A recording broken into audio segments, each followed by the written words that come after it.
त्यामुळे आता म्हाडाच्या घरांना लॉटरीमध्ये मागणी लोकांची वाढत चाललेली आहे। म्हाडावर जो विश्वास आहे तो वाढत चालला। आता म्हाडाच्या घरांची क्वालिटी चांगली आहे आणि वेळेमध्ये घरं मिळत आहेत।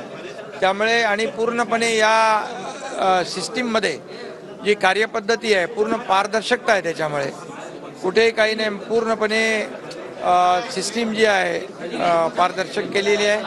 त्यामुळे लोकांचा प्रचंड विश्वास आहे। आणि आज तर आपण पाहिलं की लॉटरी काढल्यानंतर सभागृहात बसलेल्या अनेक लॉटरी लागली पण आणि त्यांना आपण घरांचं हे पण देऊन टाकलं, घर देऊन टाकलं हां। आणि त्याच्यामध्ये तुमचे पत्रकार पण होते आणि पोलीसही होते आणि नागरिकही होते। त्यामुळे अतिशय पारदर्शक पद्धतीने ही म्हाडाची लॉटरी निघते।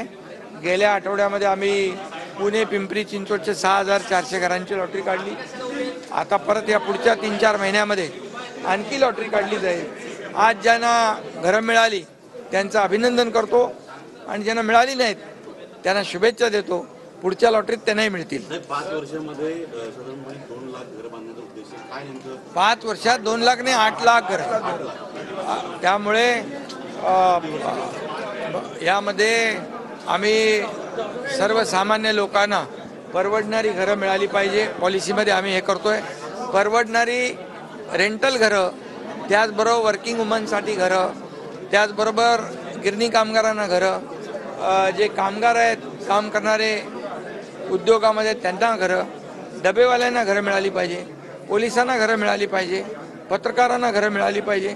अशा सर्वांचा समावेश आम्ही या नवीन धोरणामध्ये करतोय। त्यामुळे समाजातला प्रत्येक जो वंचित घटक आहे, सर्वसामान्य घटक आहे, गरजू घटक आहे, याला म्हाडाच्या या लॉटरीमध्ये आणि म्हाडाच्या घरामध्ये त्यांना चांगलं घर, हक्काचं घर आणि चांगल्या दर्जाचं घर देण्याची भूमिका म्हाडाची आहे। त्यामुळे यापुढे भविष्यात लाखो लोकांना घरं मिळतील। जसं पंतप्रधान आवास योजना जी आहे त्यामधून देखील मोठ्या प्रमाणावर घरं मिळतात, त्याला देखील या महाराष्ट्रामध्ये आपण राज्यामध्ये मोठ्या प्रमाणावर चालना देतोय।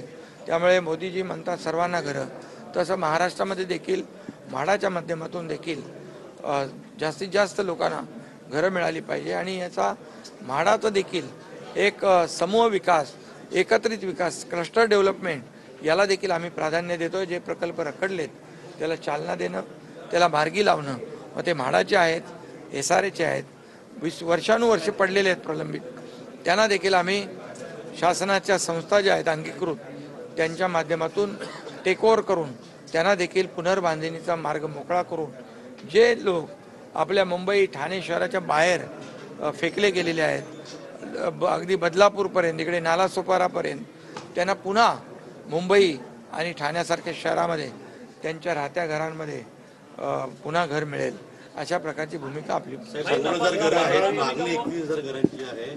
म्हाडाकडे जास्तीत जास्त अर्ज दरवर्षी येत आहे, दुपटीने अर्ज लोक करतात। विश्वासार्हता वाढली आहे। आपण म्हणतात मगाशी विश्वासार्हता वाढली। विश्वास असल्याशिवाय लोक मागणी नाही करत।